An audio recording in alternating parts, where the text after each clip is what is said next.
Welcome everyone to my first ever build video. As you can see, it will be about physical games because there's been quite a bit of news. Sony will no longer do discs in the future.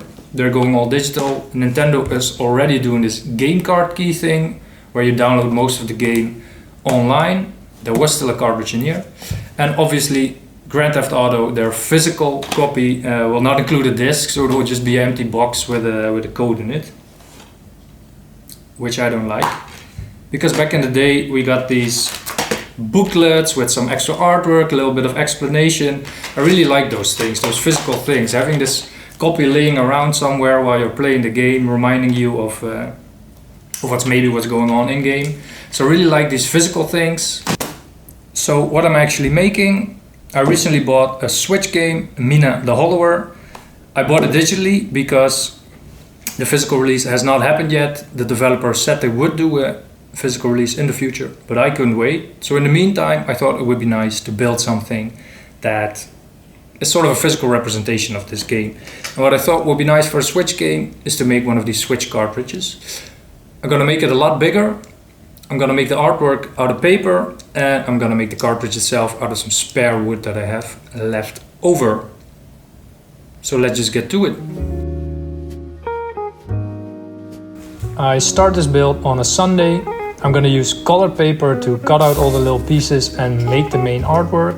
I have to reduce the colors a little bit because I don't want to use too many different kinds of paper. And I also reduced the design to a square so that it will actually fit the cartridge nicely. Then I print all the parts on the right color paper, and then it's cutting, a lot of cutting. After about 2 hours, it's time for a quick coffee break.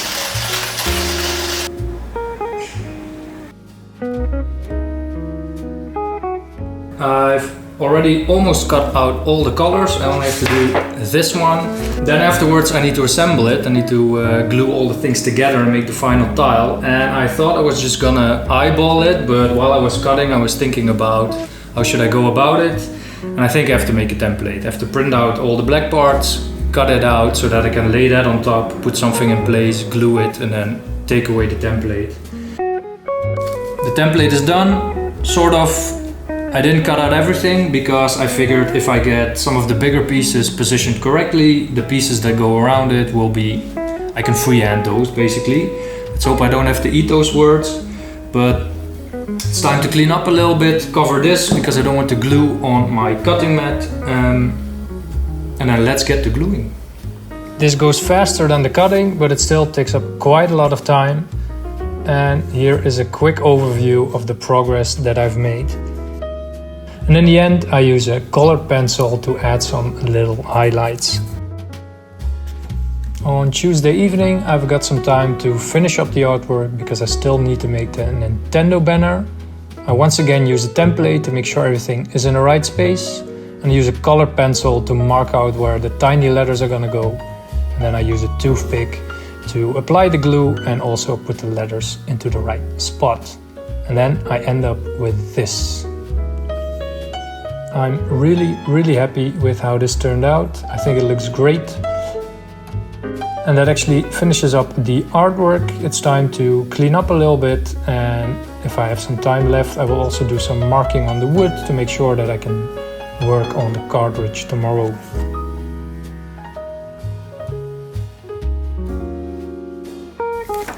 Now that the artwork is done, we can start on the actual cartridge, which I'm gonna cut from this wood. And because I already made the markings yesterday, I can go straight to it. I have to use 2 saws because the U-saw didn't reach. And a little pro tip, don't wear socks when you're sawing because the dust will get everywhere. So after a little bit of more work, I end up with 3 layers. And you can see the cartridge for scale here. And then it's back to cutting out the remaining pieces from these layers, like the little window where the artwork will actually sit in. And after making a big mess, I have to do some more sanding. And I actually stack them all together and sand the sides so that they line up a little bit better. And then the final step is to drill a few holes in it, put a peg in there and glue it all together so that tomorrow I can move on to painting.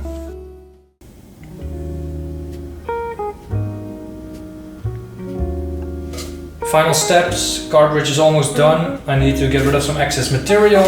I decided to make an inlay for this part where the artwork will be, because I think it will be too deep in there. I don't think that will look nice, so I'm gonna lift it up a little bit, and then on the back I'm gonna add some details that are present in the actual cartridge, so that it looks a little bit more like the actual product.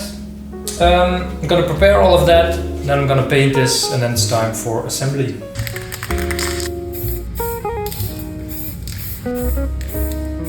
While the paint dries, I work on the little inlays on the back. I cut the black parts out of black paper, and then I move on to aluminum foil, which I scathe with the back of the scalpel and then slice off to create these little slits that will form the connectors on the back of the cartridge. It's a beautiful sunny Friday morning in Eindhoven today, and the cartridge is done, the artwork is done. It's time to start assembling this thing. I start with the back, which honestly was a bit finicky. I used double-sided tape and that wasn't playing nice with the aluminum foil and with the paper, so that didn't really turn out that great. Luckily, the front went a lot easier. I placed the foam board in order to lift up the final artwork a bit, placed the main artwork and placed the Nintendo banner on top. As I already mentioned, the back doesn't look that great. It looks a little bit like an arts and crafts project from high school. But luckily the front turned out really well. I'm really happy with how this looks. And that wraps up my first build. I had a lot of fun making this, especially the artwork. It was a lot of work, also the video editing. I forgot how much time that takes. If you made it this far, thanks for watching. And if you want to follow the development of my studio where I do these builds, consider subscribing, and I'll see you in the next video.